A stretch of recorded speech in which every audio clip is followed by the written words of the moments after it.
Hi friends, చూడండి friends, ఇగో ఇవి అరటికాయలు. మన చెట్టుకు అరటికాయలు వచ్చినాయి ఫ్రెండ్స్. ఈ అరటికాయలతోటి నేను అరటికాయ కూర చేయొచ్చండి, అరటికాయ బజ్జీలు చేయొచ్చు, అరటికాయ చిప్స్ చేయొచ్చండి. మన చెట్టుకే వచ్చినాయండి ఈ అరటికాయలు. ఇక్కడ చెట్లు పెట్టుకున్నాం మేము మా ప్లేస్లో. పెడితే మస్తు పెద్ద పెద్ద గిన్నెలండి. అయితే కోతులు అయితే విపరీతంగా వచ్చి ఈ కోతుల వల్ల చాలా ముందే తెంపాల్సి వస్తుందండి. ఇవి కూర అరటికాయలు అండి. పండు పండినా కూడా తినొచ్చండి, బాగా టేస్ట్ ఉంటాయి అరటి పండ్లు. అయితే ఇవి చిప్స్ చేద్దాం అనుకుంటానండి.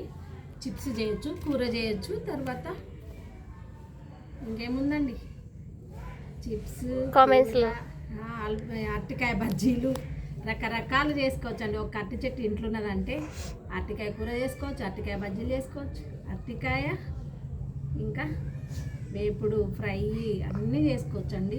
అరటి పళ్ళు కూడా పండితే తినొచ్చండి, చాలా బాగుంటుందండి. అరటికాయతో అయితే ఇంట్లో ఒక అరటి చెట్టు ఉన్నా కానీ ఎన్ని ఉపయోగాలంటే చాలా ఉపయోగాలండి. చిప్స్కి అయితే చిప్స్ చేస్తేనైతే చాలా ఇష్టం అండి. నేనైతే ఎన్నోసార్లు చిప్స్ చేసిన.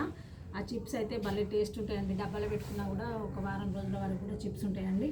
తర్వాత అరటికాయ కూర అయితే ఎప్పుడు మనకి ఏమన్నా కూరగాయలు లేనప్పుడు ఒక రెండు అరటికాయలు తెంపి 2 అరటికాయలు కట్ చేసుకొచ్చి మంచిగా కూర చేసినామంటే బాగుంటుందండి. ఫ్రై వేపుడు చేసుకోవచ్చు.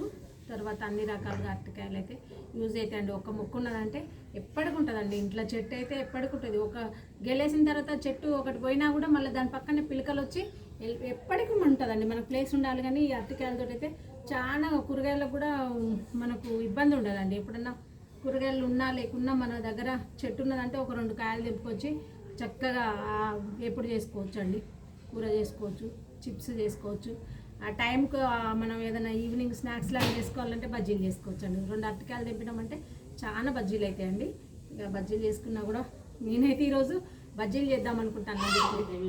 రేపైతే కూర చేస్తా అండి. చూడండి.